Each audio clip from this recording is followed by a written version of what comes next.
Hi అండి, నమస్తే. Welcome back to Lavanya kitchen. నేను మీ లావణ్య అండి. ఈరోజు రెసిపీ వచ్చేసి బెండకాయ పులుసు అండి. మీరు ఎప్పుడైనా బెండకాయ ఫ్రై, టమాటా బెండకాయ పులుసు చేసుకుంటారు కదా, అలా కాకుండా ఇలా డిఫరెంట్గా ఒకసారి మీరు ట్రై చేయండి. చాలా టేస్ట్గా ఉంటుంది. నేనైతే 1/2 kg బెండకాయ తీసుకున్నానండి. శుభ్రంగా కడుక్కొని ఈ సైజులో కట్ చేసుకోవాలి. ఫ్రెండ్స్, మీరు నా ఛానల్ని కొత్తగా చూస్తున్నట్టయితే సబ్స్క్రైబ్ చేయండి, లైక్ చేయండి, షేర్ చేయండి. ప్లీజ్ ఫ్రెండ్స్, సపోర్ట్ చేయండి. ఇప్పుడు ఒక 2 టమాటా ముక్కల్ని కట్ చేసి మనం ఇలా మిక్సీలో పట్టుకొని మెత్తగా పేస్ట్ చేసుకోవాలి. ఈ విధంగా పేస్ట్ చేసుకోవాలి. స్టవ్ పైన ప్యాన్ పెట్టి అందులో మనం ఒక 4-5 టేబుల్ స్పూన్ ఆయిల్ వేసుకోవాలండి. ఈ ఆయిల్ మనము బెండకాయ ఫ్రై చేసుకోవడానికి కోసము కొంచెం ఎక్కువనే పడుతుందండి. ఆయిల్ వేడైన తర్వాత మనం ముందుగా కట్ చేసి పెట్టుకున్న బెండకాయలు ఇందులో వేసుకోవాలి. ఈ బెండకాయ ముక్కలు మనము బెండకాయలకున్న జిగురు అంతా పోయేంత వరకు బాగా ఫ్రై చేసుకోవాలి.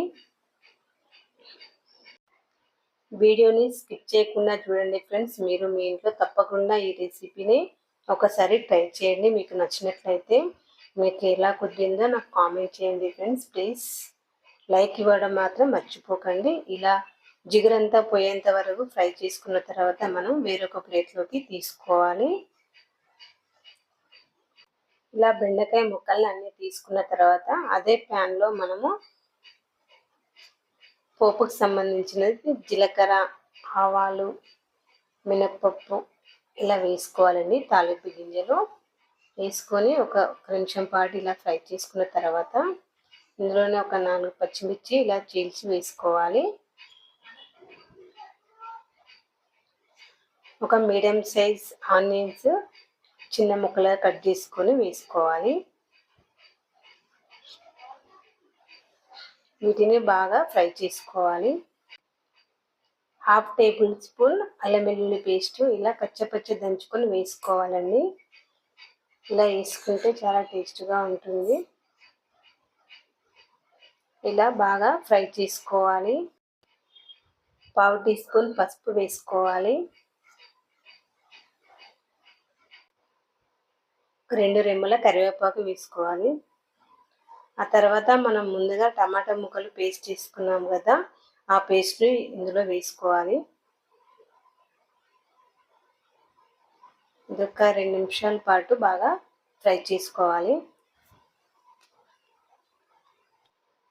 ఈ విధంగా ఆయిల్ అంతా సెపరేట్ అయిపోతుంది చూడండి. ఇలా మనం మూత పెట్టుకొని ఒక 2 నిమిషాల పాటు ఫ్రై చేసుకుంటే ఇలా ఆయిల్ అంతా సెపరేట్ అవుతుంది. ఇందులో 2 టేబుల్ స్పూన్ల కారం వేసుకోవాలి.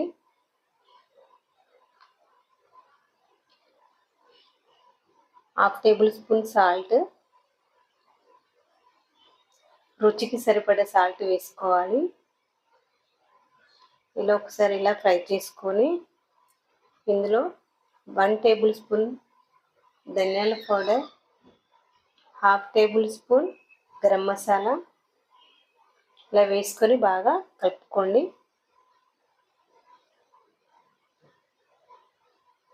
ఇందులో 1 కప్పు పెరుగు వేసుకోవాలి.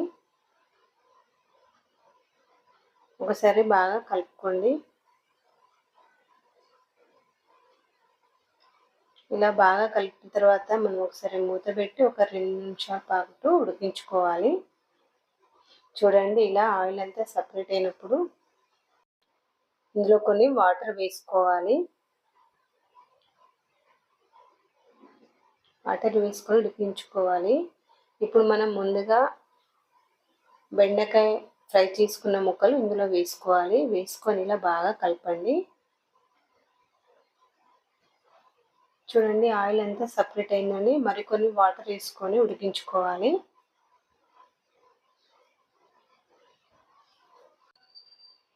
ఒక 2-3 నిమిషాలు మూత పెట్టి ఉడికించుకోండి. ఫ్రెండ్స్, ఇప్పుడు మూత తీసి చూడండి, మనకు బెండకాయ పులుసు రెడీ అయిపోయిందండి. ఇప్పుడు ఫైనల్గా మనము కస్తూరి మెంతి పౌడర్ ఇలా కొంచెం నలిపి వేసుకోవాలి. ఆ తర్వాత కొంచెం కొత్తిమీర. చూడండి ఫ్రెండ్స్, బెండకాయ పులుసు రెడీ అయిపోయింది. గుమగుమలాడే బెండకాయ పులుసు రెడీ అండి. మీరు మీ ఇంట్లో ఈ రెసిపీని తప్పకుండా ట్రై చేయండి. ట్రై చేసి కామెంట్ చేయండి friends please. Thank you friends.